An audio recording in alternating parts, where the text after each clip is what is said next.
This is a new tier of stupid for Ninninger. I mean, I've thought the show was really stupid before, but wow. Yeah, this week's, I'm just gonna get straight to it.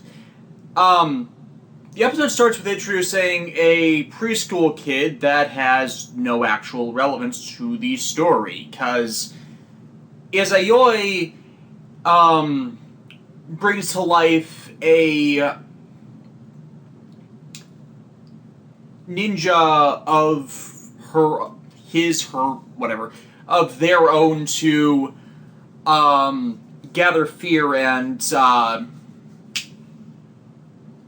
the Ninninger. And it's themed after a hawk. It's named Hayabusa. And it's obvious that the ninja they will be calling will all be bestial in stylization after likely some of the traditional ninja methods. So this one was based off of one of Shotari Shinomori's creations, Ninja something something Arashi. I have not seen nor really heard anything about the series because I don't know. It's not exactly forgotten over here because we do have Wikipedia pages on it, but it's not exactly something fleshed out. So Hayabusa chooses to gather fear from antagonizing all of these little kids. Now, that would be an interesting way to kind of first introduce a way that they would be involved in it, and then, have the plot with the kids. Now, the kids are mostly irrelevant to the plots. This could have been pretty much anything. The issue, though, is the really stupid part of the episode. To get to the kids after a yokai barrier goes up around their school, which tricks the Igasaki clan into action to confronting them. But it won't let adults in.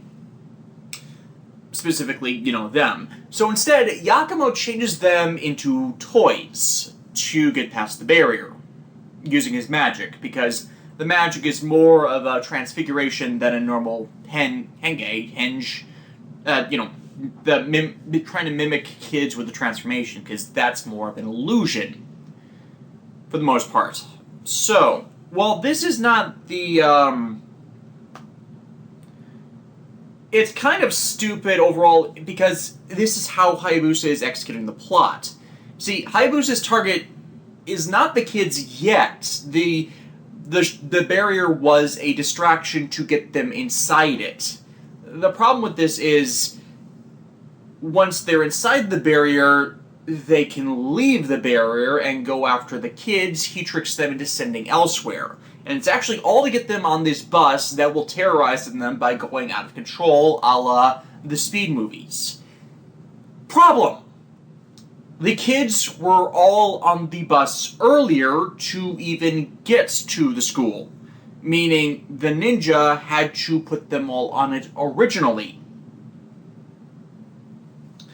And the barrier that was a plot device here did not trap them in, but out, and it didn't keep them from leaving. So, it's undermining your own strategy by doing things this way. Because the smarter thing would be to lure them out for a battle while they're going after the actual targets, the kids, and put them inside a barrier they can't escape. Because then, they're trapped with all these minions that are stalling them. These kids are being terrorized. The fear is getting gained. Instead, you have this massive, massive segue of the actors not on screen. And instead, we have these toys which are acting like, not even stop motion. It's jingling and none of my things are out right now, and I don't want to bring that. So, most of the episode is the Ninninger as toys before it's back to them.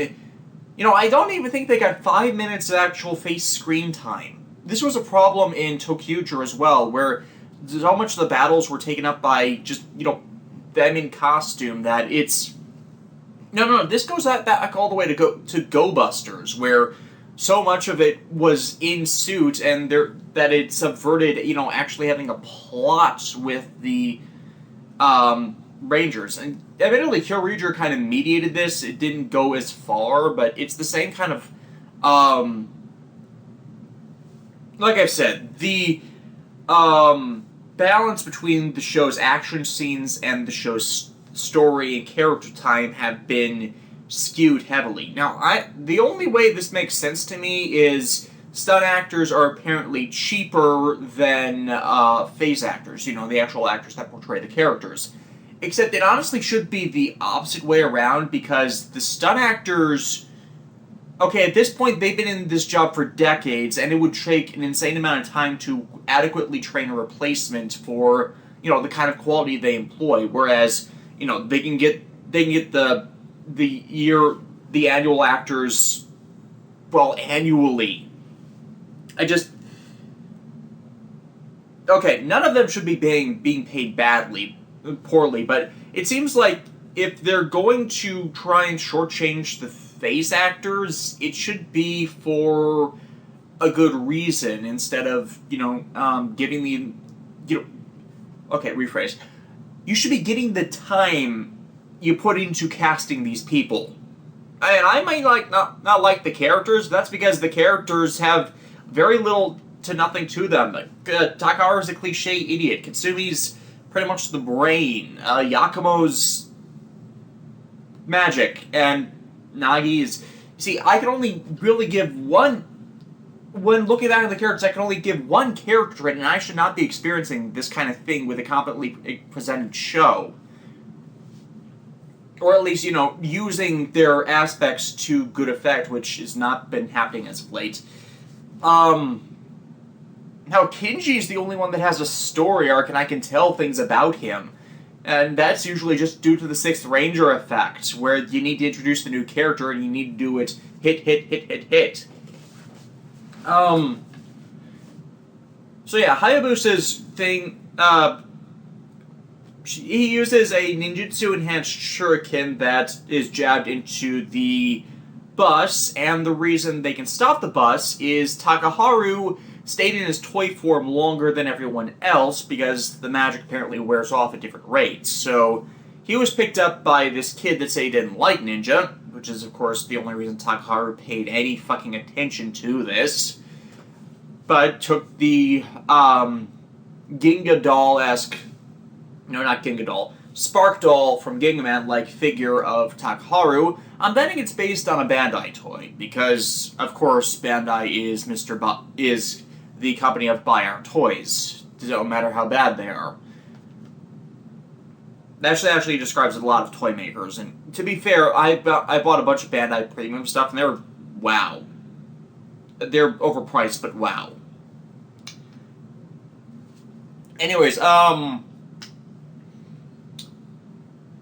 so yeah, the failure of the plan comes down to, just the team being, not the team being morons for once, but the villain being morons. And the villains have so far been the saving grace because they've not been fucking idiots.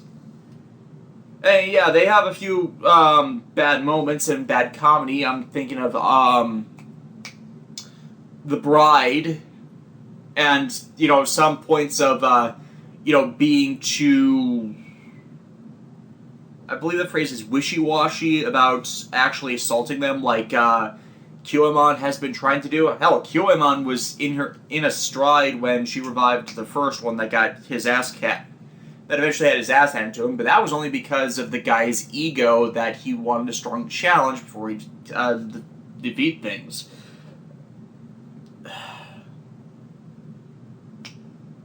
It's like a cycle with me in this show. And seriously, evil plan. It makes sense. Put them in the barrier, then accost the kids, or set up the kids to be terrorized so you get the fear. Or ninja have to figure out how to bring down the barrier. That's a story in and of itself, instead of, just so much wasted potential here. I guess that's what annoys me more than anything. That I see a good story here with the plot points, and yet they're completely wasted. Yes. Drive! Chase! Why? Now, you know what? The guy is going to become the new Iron Giant. I go, you stay, Superman! Yeah, because, yeah. Last week's had a cliffhanger with them trapped in this energy field before they get hit by an explosion. Well, they get out of the explosion by Go overcharging dead heat form and then knocking everyone out of the cyclone. Whereas he would then take the brunt of the blast because he's the last one in. So, all of them survived. Go with heavy injuries, but heavy injuries he himself he survived. And this was an explosion that was meant to kill all 5 of them. The 3 riders and the 2 chief roid mutants. So, I think they would have all survived, but injured.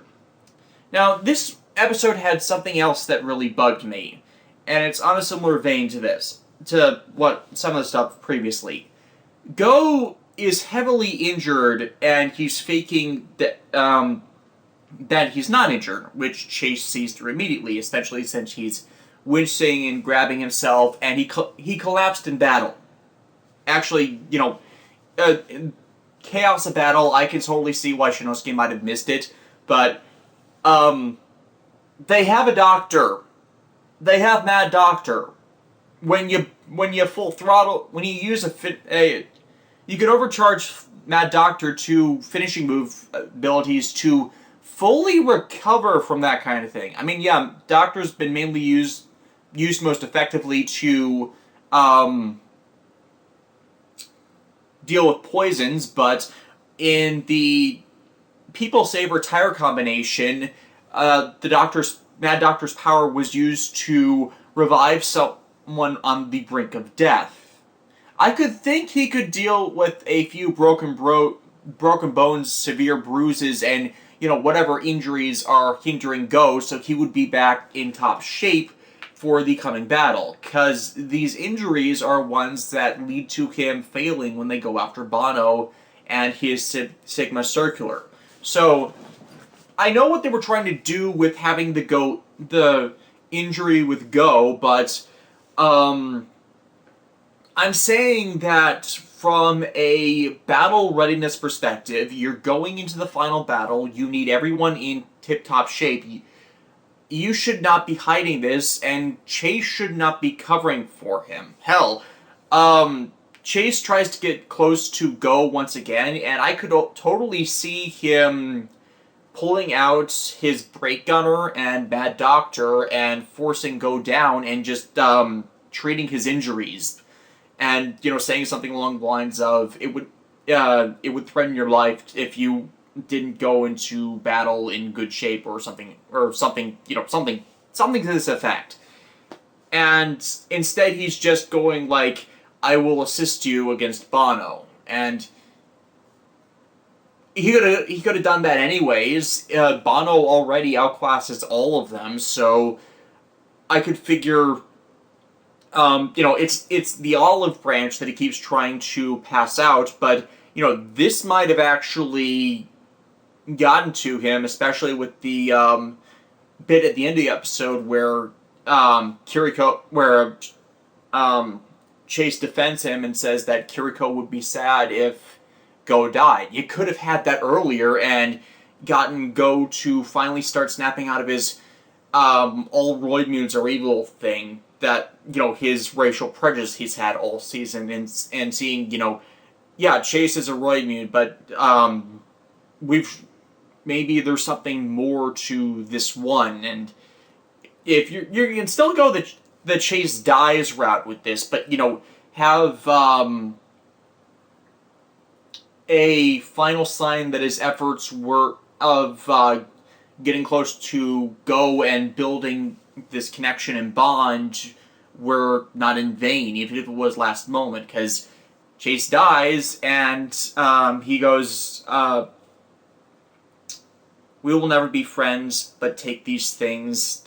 I cherish them because they were given to me by my human friends. I would hate for them to be destroyed in the explosion. I'm paraphrasing his lines here, but I think it would have had more of an effect as Chase was dying. Go could tell him that he made one last friend. And I'm tearing up because, I know the member of the main cast dies at the end of the series thing has been a thing since Double. Chase's actor has already confirmed he's in the next movie War, but for the whole Chase arc, I still have problems with the early side of it, mainly because it kept repeating the same points over and over again without any real progress, when it could have focused on other things and other character development instead of him. But as we progressed into the 20s, there was actual marketed movement constantly with it in the background about him expanding his perceptions on humanity and keeping, the others in check when they get a bit more, what's the phrase, rowdy? That's not the one I want to use, but that's what I'm going with. So, I ended up liking Chase's overall character evolution and dynamic for the show, just that it has all these what-if elements that I feel could have made it a lot stronger, while the show has already improved leagues versus the early episodes. So yeah, back to the beginning of the episode, Bono sends more of his Roidmudes to attack the drive pit so as to remove any signs of resistance and anti-Roidmute technology, because using the Sigma Circular, he's modified the global freeze effect to lock down and identify people, with which to then digitize them, so he would then have total dominion over who lives and who dies, and who has a physical form and who has a... It's essentially real digitizing them. Yes, I know the freaking timing with my Link reviews is amazing. In that kind of context about the whole real digitization thing. At least it's justified in Drive, as it was introduced at the beginning of the series with Krim Steinveld, shown later on with Bono, and his modifications to it, and since Bono's gotten the whole, in fact, Go comments on this, they all expected something along the lines of mad science, this grand experiment he's bringing to fruition. No, he's just another asshole that wants to rule the world. And, in that case, yeah, he's a terrible, terrible person. And you can't even think of mad genius. He's just I wouldn't say he's an idiot, but it feels like, for how grandiose this whole scheme has been, it's such a petty goal.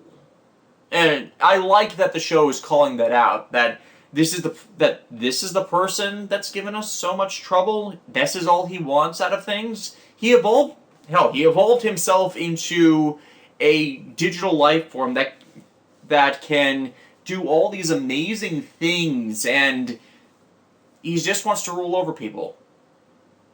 Talk about setting your goals low, dude. I mean, at least, Foundation X saw its ways of evolving people. That was Museum 2, causing a mass evolution of humanity, so there was this... But, of course, it would kill people and turn them into inhuman abominations. But still, that was a grandiose goal that... Agreed. They had a simple goal, but its repercussions were massive because it'd be destroying the world to sate their own desires. And, the Roidmude's intentions make sense. They wanted to conquer humanity simply because they knew what it felt like to be conquered, and their whole rebellion was, never again. We will never let humans rule over us again. We will... At least that was the thing with the Roidmutes until we got all these other expansions, but still, it seemed larger as there was a better purpose behind it, and there's this disconnect with Bono that even the show is having issues with. So, Drive pit's destroyed. They need to modify the vehicles to get past the barriers to Banno's promised land location where he set up the Sigma Circular to them. This is where Shinosuke's partner comes in and reveals that since learning that Shinosuke was a Kamen Rider, he'd set up some contingency projects in the event that they ever needed help, especially as with how near the final battle was. And, there's a good moment with Shinosuke, appreciating his partner that has been out of all of this, especially considering the whole Global Threes thing that all this is tied back to.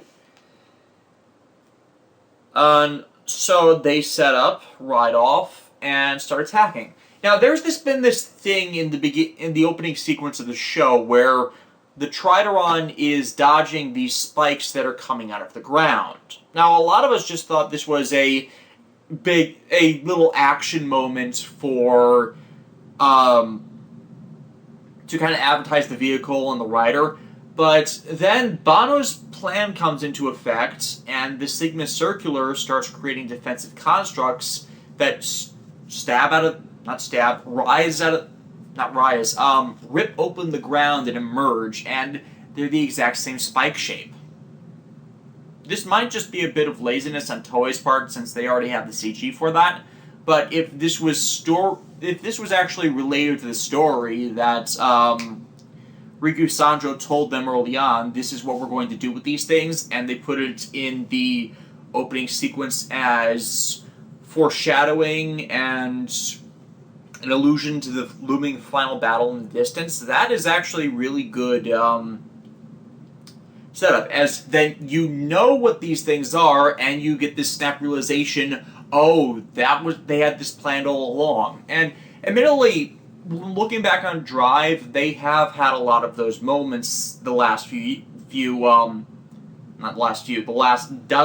couple dozen episodes that makes the first 20, which I keep saying is poorly written, all things considered, have these new elements seeable in them that don't make them appear as bad, or don't make the stupid parts seem as stupid, as it all ties into the story eventually.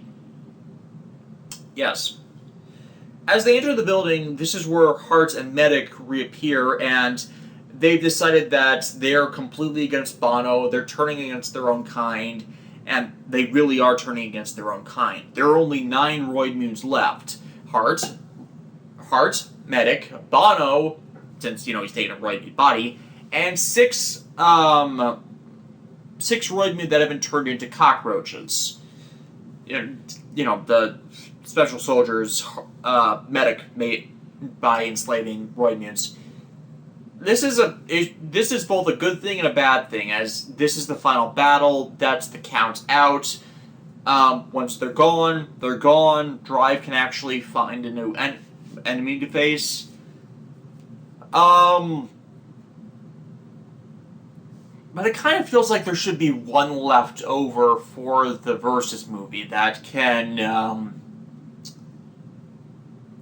goes into hiding or something, especially since there's no way to restore Roidmunes after this. And hell, that was kind of a thing with Heart earlier. Even if they managed to create Offspin, there will only be 108 Roidmunes, and here he is fighting the last of his kind to stop a madman from subjugating his species, even though the device he created can real digitize people and potentially reformat them into Roidmunes.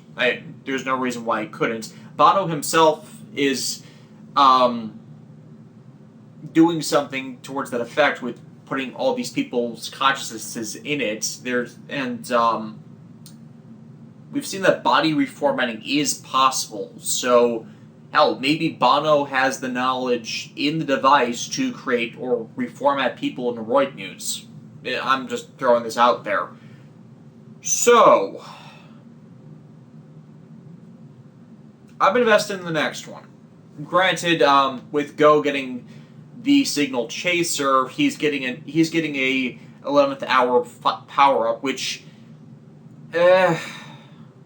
It's a kit bash of the Chaser and mock outfits, which I don't have a big issue with considering how lit the game it is, but I'm amazed they didn't just put him in the Chaser suit for the final event instead of matching the two. That seems a bit out of place to me.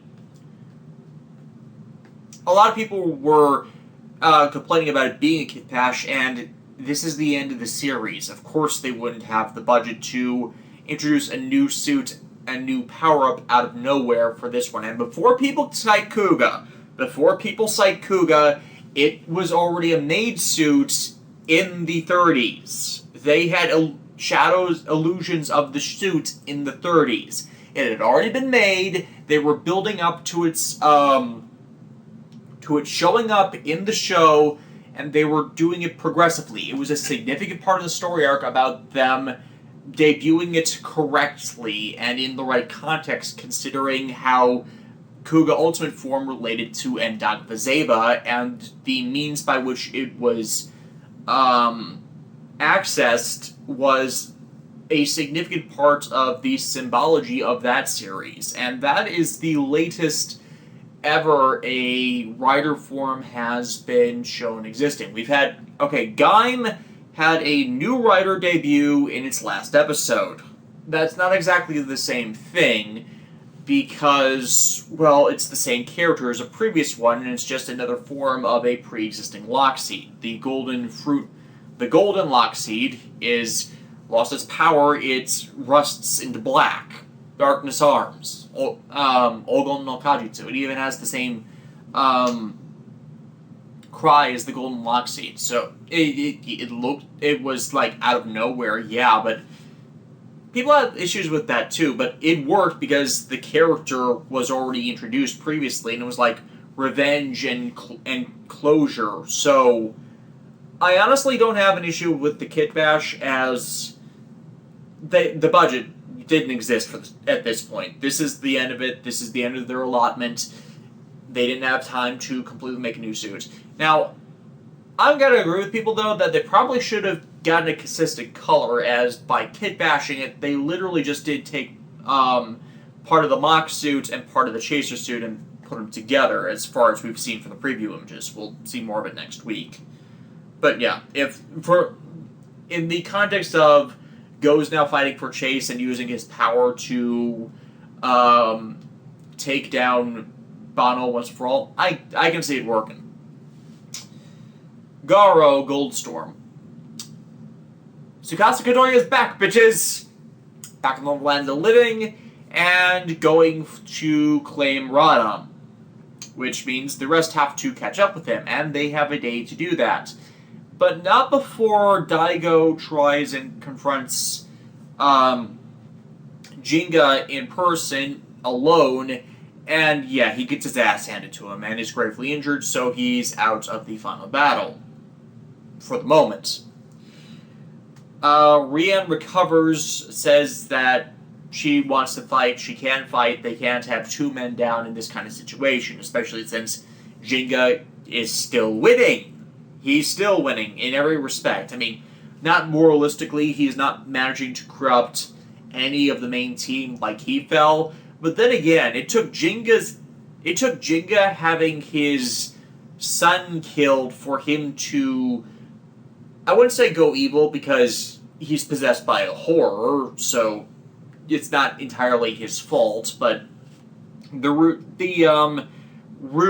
darkness, it seems like he keeps backfiring on this, especially since he's trying to tempt Makai Knights and Priests who, yeah, outside of extreme circumstances, are not going to fall for this, especially one with the title of the Golden Knight. Well, technically the title is Garo, but you know what I mean.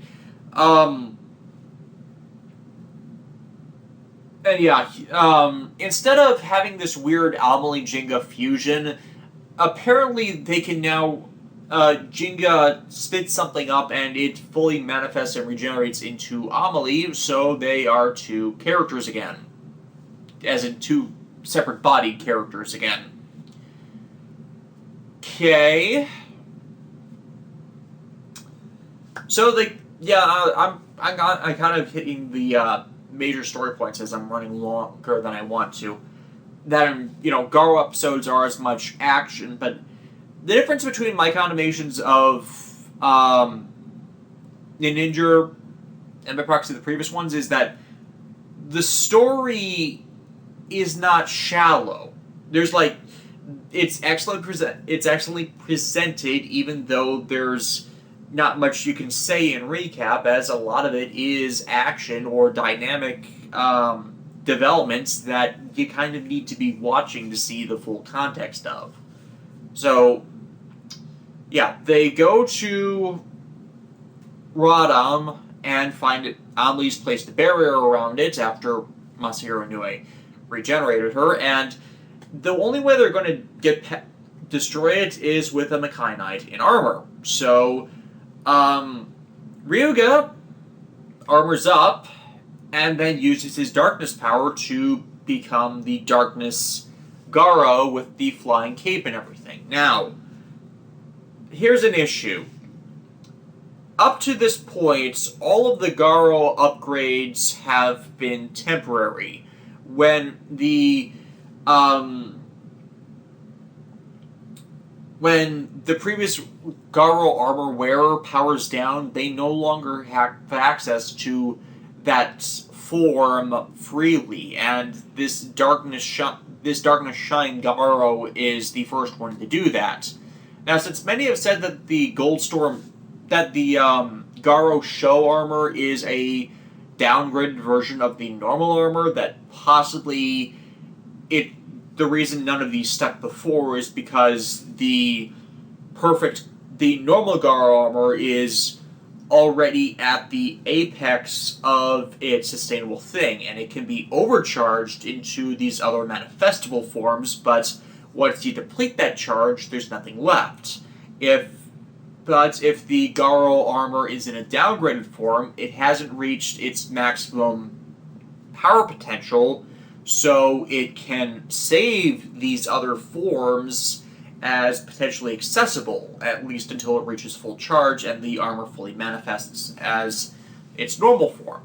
And that's just the reasoning I'm going with this, to explain why Ryuga can access this horror-like form for the armor when it's against all of the other stuff that's been shown previously. Though something that's interesting, Ryuga has not passed the shadow trial for the armor yet, to my knowledge. But during the battle, Gold, to give Ryuga the power to break the barrier, sends an overcharged spell at him, which he hopes the armor can absorb, as that was the plan.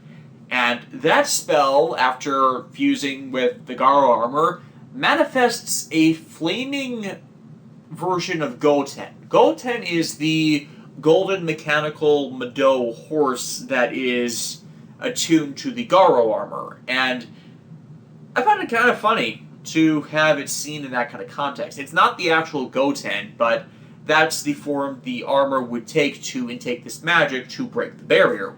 That's interesting to me.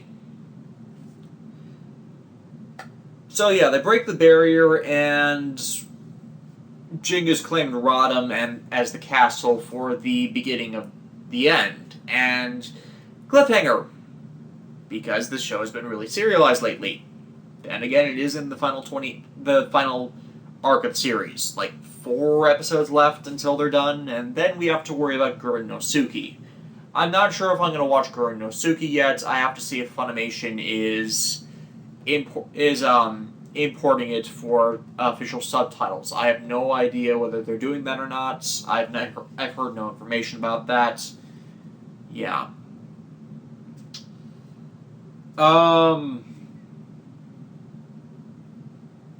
Yeah, that's all I got this week. I am very busy.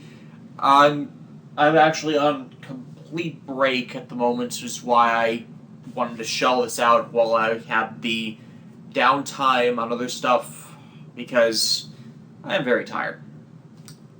All of you have a good week.